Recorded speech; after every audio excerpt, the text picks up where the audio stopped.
പുതിയ വീഡിയോയിലേക്ക് എല്ലാവർക്കും സ്വാഗതം കേട്ടോ. ഇന്നത്തെ വീഡിയോസ് പറഞ്ഞാൽ ചാവക്കാട് മണത്തല കഴിഞ്ഞു തിരുവത്ര കഴിഞ്ഞിട്ട് ഉള്ള കാഴ്ചയാണ് കേട്ടോ. ഇന്നലെ തിരുവത്രയിൽ വെച്ചിട്ടാണ് അവസാനിപ്പിച്ചത്. ഇടക്കിയൊരു ഭാഗവും ഒക്കെ കാണാം കേട്ടോ. അപ്പം എല്ലാവരും നിലവിൽ സർവീസ് റോഡൊന്നും പിടിക്കണില്ല. സർവീസ് റോഡ് പിന്നെ പിടിക്കാൻ കുറേ സ്ഥലത്ത് പണി നടക്കുന്നുണ്ട് കേട്ടോ. അപ്പോൾ എല്ലാവരും മെയിൻ ഹൈവേ കൂടെ തന്നെ പോണത്. ഞാൻ കഴിഞ്ഞ വീഡിയോസിലൊക്കെ പറഞ്ഞ പോലെ തടസ്സങ്ങളില്ലാതെ നമുക്ക് പോവാം.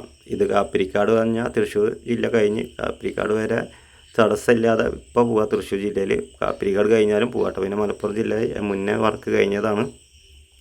മണ്ഡപമൊക്കെ കാണിച്ചാൽ സ്ഥലം മനസ്സിലായിക്കോട്ടെ ചേട്ടാ. ലെഫ്റ്റ് സൈഡിൽ ഒരു മണ്ഡപമുണ്ട്, കണ്ടില്ലേ? എല്ലാ വണ്ടികളും പോകണുണ്ടില്ലേ? KSRTCയും ഒക്കെ ഇതിലൂടെ തന്നെ പോകണം കേട്ടോ. എന്തായാലും അടിപൊളിയായിട്ട് കെടുക്കുന്നുണ്ട്. ഒരു ഫിനിഷിങ് കുറവുണ്ട് ഞാൻ പറഞ്ഞിട്ടുണ്ടല്ലോ തൃശ്ശൂർ റീച്ചിൽ.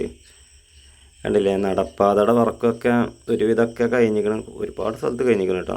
അതുപോലെ ബസ് സ്റ്റോപ്പിൻ്റെ വർക്കൊക്കെ അത് ഞാൻ ഒരു വീഡിയോസിലിടാം. അത് മാത്രമായിട്ട് ഒരു വീഡിയോസിൽ ഇടച്ചിട്ടാണ് അധികം കാണിക്കാത്തത്. എന്നാലും മനസ്സിലാവുള്ളേ.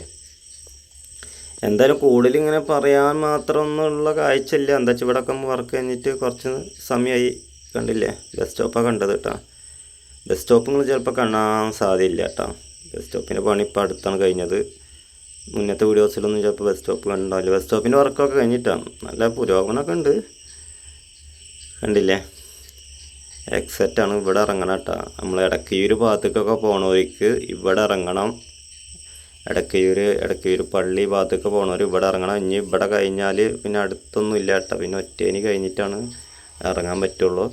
അപ്പോൾ ഇവിടെ ഇറങ്ങിയാലാണ് ഇടക്കയൂർ ഭാഗത്തേക്കൊക്കെ പോകേണ്ടവർക്ക് പോകാൻ പറ്റുള്ളൂ.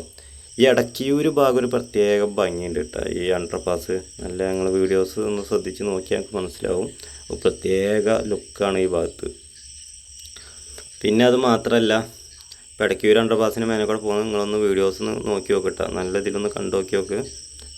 ഒരു പ്രത്യേക ഭംഗിയായിട്ട് തോന്നുന്നുണ്ട്. മറ്റുള്ള കാഴ്ചയേക്കാളും അടിപൊളിയായിട്ട് തോന്നുന്നുണ്ട് ഇടക്കിയൂർ ഭാഗം. പിന്നെ ഇടക്കിയൂർ അണ്ടർപാസ് പറഞ്ഞാൽ 1-2 മാസത്തുകൊണ്ട് നിർമ്മിച്ചൊരു അണ്ടർപാസ് കൂടിയാണ് കേട്ടോ. പെട്ടെന്നായിരുന്നു അതിൻ്റെ വർക്ക്, വളരെ ഫാസ്റ്റായിട്ട്. ഇപ്പോൾ ഇടക്കിയൂർ അണ്ടർപാസിന് മേലെ നിൽക്കുന്നത്. ഈ ഇടക്കിയൂരൊക്കെ ഇനി പ്രവാസികളാവും കണ്ടിട്ട് അത്ഭുതപ്പെടുക കേട്ടോ. എന്താ വെച്ചാൽ ഒരു 6 മാസം മുന്നേ ഇവിടെ എങ്ങനെയായിരുന്നു അറിയാൻ പറ്റും. ഒരു 6 മാസം മുന്നത്തെ വീഡിയോസ് എടുത്ത് നോക്കിയാൽ ഒന്നും ഉണ്ടാകുന്നില്ല ഇവിടെ. പെട്ടെന്നായിരുന്നു ഇടക്കിയൂരത്തെ അണ്ടർപാസ് വരലും. ഭയങ്കര ഫാസ്റ്റായിട്ട് കേട്ടോ. മണ്ണ് ഇടലും ടാറിങ്ങും ഒക്കെ നടന്നു. അതിൻ്റെയൊക്കെ വീഡിയോസ് ഇട്ടുണ്ടായിരുന്നു ആ സമയത്തൊക്കെ. എല്ലായിടത്തും കളിയുടെ പോസ്റ്ററാണ്. നെയ്മർ കണ്ടില്ലേ? എവിടെ നോക്കിയാലും ഫ്ലക്സ് ആട്ടാ. എന്തായാലും അങ്ങനെ കളിയെ കുറിച്ച് കണ്ടപ്പോൾ എന്ന് ഓർമ്മ എന്താണ്, ഞാൻ ഈ വീഡിയോസ് എടുക്കുന്ന സമയത്ത് ബ്രസീൽ തോറ്റിക്കണം കേട്ടോ. അപ്പോൾ എന്തായാലും വളരെ സങ്കടമായി. ഒരു ബ്രസീൽ ഫാൻസ് അങ്ങനെയല്ല, എന്തായാലും നല്ലൊരു ടീമല്ലേ. നല്ല നല്ല ടീമുകൾ ഫൈനൽ സെമിയൊക്കെ എത്തുമ്പോഴാണ് നമുക്കൊരു കൂടുതലൊരു താല്പര്യം ഉണ്ടാവുക കാണാനൊക്കെ. ഇനിയിപ്പോൾ ഇന്ന് അർജൻറ്റീന കളിയുണ്ട്. വീഡിയോസ് എടുക്കുന്ന ദിവസമാണ് അർജൻറ്റീന കളി. എന്താവുമെന്ന് അറിയില്ല. അപ്പം ഞാൻ ജസ്റ്റ് സൂചിപ്പിച്ചിന് മാത്രം കേട്ടോ. കളിയെ കുറിച്ച് ഇങ്ങനെ ഫ്ലക്സ് കണ്ടപ്പോൾ ഓർമ്മ വന്നപ്പോൾ എല്ലാ ടീമും വരണമെന്ന് എൻ്റെ ആഗ്രഹം ഉണ്ടായിരുന്നു. റൊണാൾഡോ ടീമായാലും ശരി, നെയ്മർ ആയാലും ശരി, മെസ്സി ആയാലും ശരി, ഇവരൊക്കെ നല്ല ഒരു സെമിക്കൊക്കെ എത്തണമെന്ന് വളരെ ആഗ്രഹം ഉണ്ടായിരുന്നു. നടന്നില്ല. ഇടയ്ക്ക് ഇവരണ്ട റൈറ്റ് സൈഡിൽ ഇവിടെ ഭയങ്കര ബുദ്ധിമുട്ടാട്ടോ. ഈ സ്കൂളൊക്കെ ഉള്ളതുകൊണ്ട് ഇവിടെ നടപ്പാതെ എത്രയും പെട്ടെന്ന് വരണമെന്ന് വന്നില്ലെങ്കിൽ ആകെ വിഷയമാവും. ഇവിടെ ഒരു ഹോസ്പിറ്റലുണ്ട്, സ്കൂളുണ്ട്.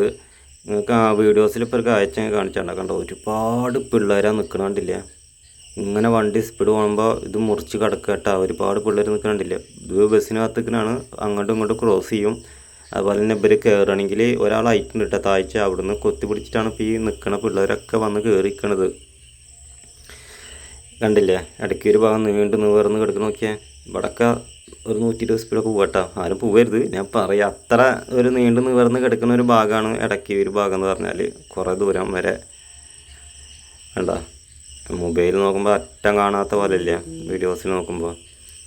ഇപ്പോൾ ഇവിടെയൊക്കെ നല്ല സ്പീഡ് പോകാൻ വേണ്ടി പറഞ്ഞല്ല, ഞാൻ പറഞ്ഞു മാത്രം. ഇതേപോലെ എല്ലായിടത്തും ആണെങ്കിൽ 120 സ്പീഡ് സുഖമായി പോകാൻ പറ്റും കേട്ടോ. പക്ഷേ കുറേ സ്ഥലത്ത് വളവല്ലേ. ഈ ഭാഗത്ത് മാത്രം ഇങ്ങനെ ഉള്ളൂ. പഞ്ചവടി എത്തിയിട്ടാ. പഞ്ചവടി ബീച്ചുണ്ട് ഇവിടെ. അതുപോലെ തന്നെ ഇന്ത്യയിലെ ഏറ്റവും വലിയ മറിയാൻ വേൾഡ് ഉണ്ട്. മീനിൻ്റെ ഇതൊക്കെയാണ്. ഒരുപാട് ആൾക്കാർ വന്നിട്ടൊക്കെ ഉണ്ടാവും. നല്ല തിരക്കൊക്കെ കാണാറൊക്കെ ഉണ്ട് ഇവിടെ. അവർക്കൊക്കെ ഇറങ്ങണമെങ്കിൽ ഇടയ്ക്ക് എത്തുന്നേക്കാൾ മുന്നേ ഞാൻ നേരത്തെ പറഞ്ഞ അവിടെ ഇറങ്ങിയാലാണ് അങ്ങോട്ടൊക്കെ വരാൻ പറ്റുള്ളൂ കേട്ടോ. ബീച്ചിലേക്കായും ശരി എക്കോറിയത്തേക്കായും ശരി ഇന്ത്യയിൽ തന്നെ ഏറ്റവും വലിയ എക്കോറിയ എന്നൊക്കെ പറയപ്പെടുന്ന ഒരു സ്ഥലം കൂടിയാണ്. അതുകൊണ്ട് തന്നെ ഒരുപാട് ആൾക്കാർ വരുന്ന സ്ഥലം കൂടിയാണ് കേട്ടോ. പഞ്ചവടി എന്ന് പറഞ്ഞാൽ ഇടയ്ക്കയിൽ പഞ്ചവടി എന്ന് പറഞ്ഞാൽ ഇന്നത്തെ വീഡിയോസ് ഒരു ഒറ്റേനി വരെയൊക്കെ കാണിക്കുക. പരമാവധി ഒരു 8 മിനിറ്റിൻ്റെ ഉള്ളിൽ ഒതുക്കൂട്ടാൻ. എല്ലാ വീഡിയോസും അപൂർവമായിട്ട് മാത്രമേ വലിയ വീഡിയോസ് ഞാൻ ചെയ്യാറുള്ളൂ. എന്താ വെച്ചാൽ ഞങ്ങൾ കാണാൻ ഒരു ബുദ്ധിമുട്ട് വരേണ്ട വെച്ചിട്ട് ചിലവർക്ക് താല്പര്യം ഉണ്ടാവില്ല ലെങ്ത്ത് കൂടുമ്പോൾ.